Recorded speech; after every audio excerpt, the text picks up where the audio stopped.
Um, Get ready to face what is arguably one of the more efficient offensive teams in the country in Purdue, a team that obviously is led by a guy who was preseason player of the year, Carson Edwards, and a guy who had a little success against us last year. So it's it was a tough weekend. We got outplayed. Penn State was the aggressor. They played harder than we did. It was a game that they definitely deserved to win. They're a top 5 team, in my opinion, talent-wise. Their talent is really good, and got hurt in the front court a little bit, and we've got to do a better job of being dialed in and ready to go. But we've got an outstanding team. Matt's done an unbelievable job this year with that team. They shoot it exceptionally well. They're one of the top teams in the country in percentage of points from the 3. They're one of the lowest in terms of points from the 2. That being said,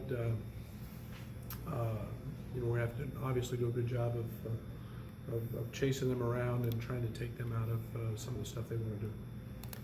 Trent mentioned he thought there was maybe a lack of competitive, lack of spirit in practice. Have you seen that too over the last couple of days? I thought our second team today was unbelievable. They just kicked the dog out of the first team. It wasn't even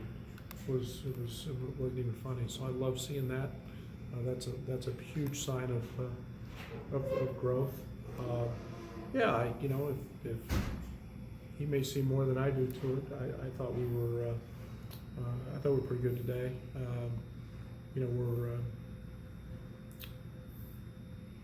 We're a team that has to play extremely hard. We don't have a tremendously high margin of error, and when we get outplayed in the effort category, that's something we've got to correct, and that was the case Saturday. Georgie had a rough time against Watkins on Saturdays, and with Harms tomorrow night. Does that pose an even bigger problem since Harms can actually take his game outside as well? I don't think so. I mean, I thought, Watkins was a defending defensive player of the year. He was pretty motivated and played exceptionally well. I thought Georgie got great looks early. And again, we forget about him sometimes, and we've got to continue to put him in different spots. Purdue's a team that doesn't rely just on Harms defensively. They do a lot of doubling the post. They have the Williams kid who's completely different than Harms. It's 280 pounds. With that combination, they double a lot more. But I didn't think Georgie was. I thought he had a couple that went in and out. I thought he was really good early, and then we went away from him. Look at some of the wins and losses you've had recently. Are there games where matchups helped you? Just matchups were in your favor, and others where they weren't, regardless of where the teams stack up record-wise and all that. Yeah, that's the game. That's what this thing's all about is matchups. And we knew coming into the Penn State game that we had some challenges at the 4 with Stevens, and he was playing great. He's athletic, he's strong, he's physical. We're undersized there, and we've been able to counterbalance some of that with shooting and so on and so forth. Again, at night we didn't shoot the ball particularly well. All that credit goes to Penn State, and that's the chess match of the game is advantage, disadvantage, and mismatches, and how you can exploit them. Do you like some of the matchups you have this time around against Purdue versus last year? Well, I loved our matchups last year. I thought they were really good. I love the fact that we could drag some of their bigs out on the floor. I like them this year.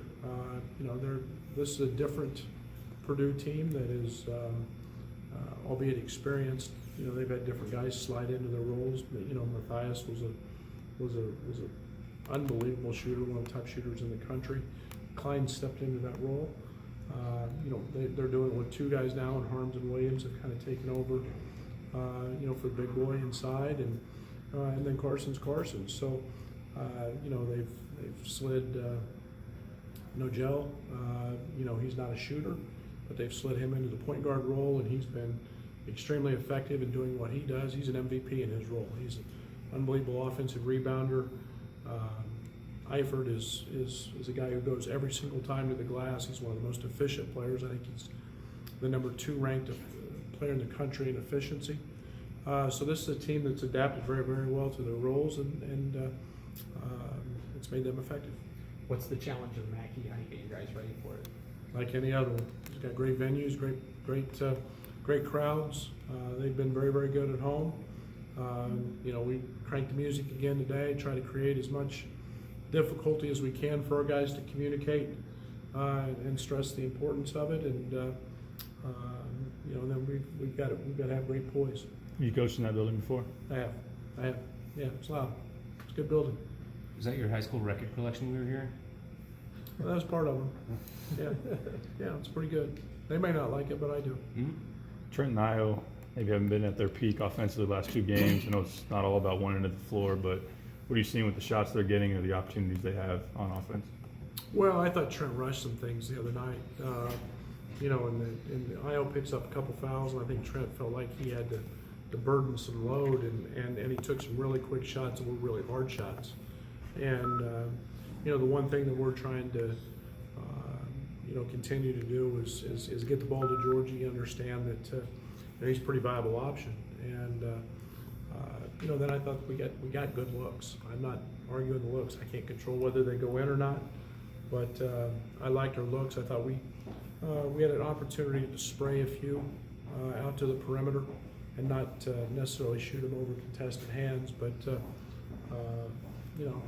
we know Trent's a hard shot maker, and he's going to take some hard shots, and on Saturday they didn't go in. When you look back at what Carson did last year, what was he able to do to find some success, and how did you slow that this time around? We made everything. I mean, we picked him up just across the half-court line, and we flat hedged a ball screen about 2 steps inside of it. He jumped up with the shot clock running down, and it was probably a 29, 30-footer. He got to the rim, and he's a gifted offensive player. He's one of the more gifted ones he's got. He's such speed. Does a great job of separating. We've got to make his touches hard. Again, I always say the best way to defend a really good player, a really good scorer, is not let him catch it. And he got to the rim.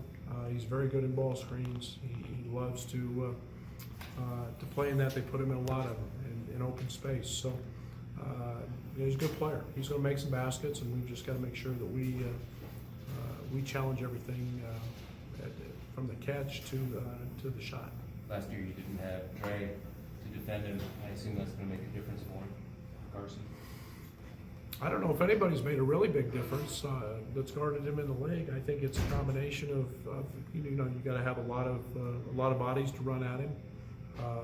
He does a great job of. He's probably the elite guard in the country in terms of separation off baseline screens. He's very, very good. They run a lot of dribble handoffs. Puts emphasis on 2 or 3 guys having to help in those situations. So. He's good. He's a guy that has the ability to make shots and really get it going. And we need to make sure that, like I said, they're all challenged.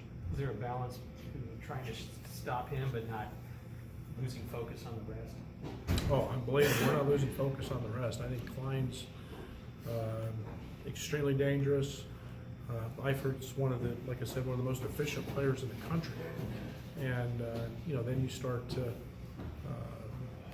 Just focusing on those guys, and Williams can get you for 10 or 12 pretty easy. And then, Nojel's just a guy that finds ways to win. He's an absolute winner. And, he's on the offensive glass. He makes every play. So, we know who Carson is, but we're not forgetting the other guys either. Trent said this team's energy sometimes starts with Georgie. I think it's probably pretty true. I think Georgie's established the fact that he's a kid that brings it every day. His emotion is very much in play with all of our guys. He gets us going. He's a talker. He's a great communicator, and all those things are really, really positive. And for 18, 19-year-old freshman to have that kind of energy and be that consistent every day. Pretty excited about that. But you guys have done pretty well against some of the league's top guards this year. Is there tape, a certain game that you can kind of maybe draw similarities to that you've been showing these guys and talking to them in preparation of Edwards? Not really. I mean, you know, he's so athletic. You just don't, we haven't seen that. You know, and a guy that's he's going to get his clips up. I mean, he's going to shoot 25 balls, and a lot of times we don't see a guy shooting that many attempts and having the freedom to do that. But you know, it's about us doing what we do. It's about us handling our principles, and then as we've tried to do most other guards, we've got to make things very, very challenging for them. Did his performance at Indiana expose any weaknesses? It's just an off night. He had a night that Trent had the other night. You know, even really good players, the ball doesn't always go in, and so I don't make too much out of that one. Thanks, guys. Good luck. Thank you.